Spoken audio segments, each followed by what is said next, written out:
কথা বলার সুযোগ পাচ্ছি। আমি বিডিআর একজন বিভাগীয় অফিসার। আমি ডেপুটেশন ডাইরেক্টর হাফিজুর রহমান হাফিজ। তো আমি নির্দোষ এবং আমার অধীনস্থ সদস্যরাও নির্দোষ।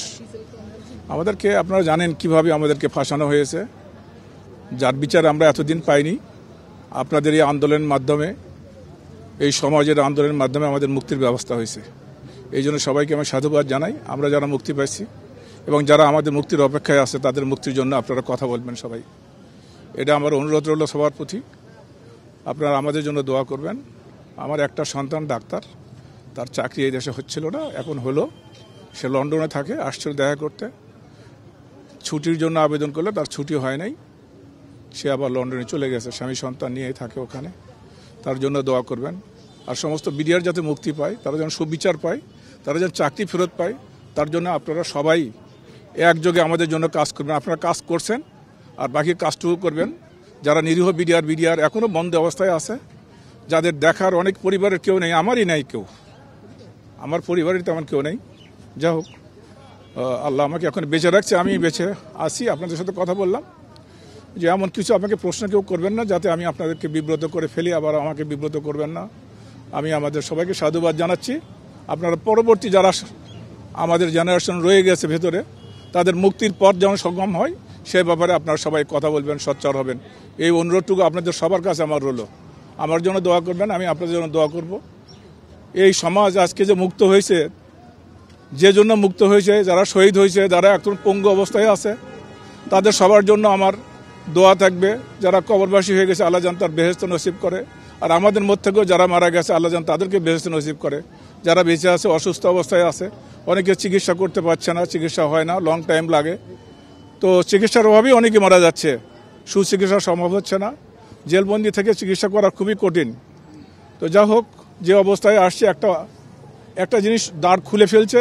এখন হয়তো বাকিটা আপনাদের চেষ্টায়, আপনাদের কথায় হয়তো অনেক কিছু উন্মোচন হবে। তো আমি আশাবাদী আপনারা মুখ খুলে কথা বলবেন। এখানে ভয়ের আগার কিছুই নাই। আমার এখন ভয়ের কিছু নেই। আমার জীবন শেষ পর্বে, আমার 70 বছর বয়স। আমি 8 সালে অফিসার হয়েছিলাম, তখন আমি র্যাবে ছিলাম। যা হোক, আল্লাহ পাক আমাকে যে কোনো কালের কর্মে নিয়ে আসছে এখানে জেলখানায়। 16টা বছর আমি জেলের ঘাঁয়ে টেনে গেলাম। আমি হারাইছি পরিবারের সবাইকে, এখন শুধু আল্লাহ আমাকে রাখছে।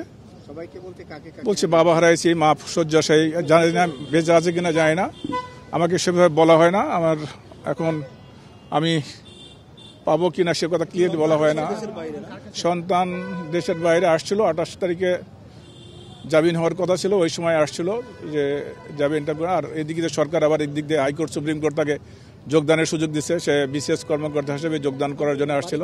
আমার বাড়ি বগুড়া, আমি বগুড়া গাবতলীতে বাড়ি। এটা আমার দোষ। আমি অবশ্যই ক্ষতিপূরণ চাই। আমি নির্দোষ, খালি এইভাবে নির্দোষ না। আমি বিডিআর দাওয়াতে আসছিলাম, র্যাব থেকে দাওয়াত খেতে।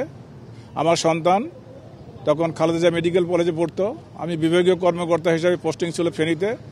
আমাকে এই ধরনের নাটক সাজায় আমাকে এখানে রাখা হয়েছে। আমি এই 16 বছর, আমার কোনো সাক্ষী নাই, কিচ্ছু নাই। আমি পূর্ণ সুযোগ সুবিধা চাই আপনাদের মাধ্যমে। দেশবাসীকে জানাই, বিশ্ববাসীকে আমি জানাতে চাই যে আমি নির্দোষ, আমি নির্দোষ, আমি নির্দোষ। আমার সাবঅর্ডিনেট সদস্য যারা আছে তারাও নির্দোষ। এটা চালিয়ে আমরা বিভিন্নভাবে আটকে গেছি, আমাদের আটকায় ফেলা হয়েছে, আমাদের মুখ বন্ধ রাখা হয়েছিল, আমরা মুখ খুলতে পারি নাই। আপনাদের মাধ্যমে আজকে মুখ খুলে কথা বললাম। আমি চাই আপনারা আমার এই মুখ খোলা কথাটুকু সবার কাছে জানাই দেবেন। আমরা নির্দোষ ছিলাম, আমরা নির্দোষ ছিলাম, আমরা নির্দোষ ছিলাম। বলছিলেন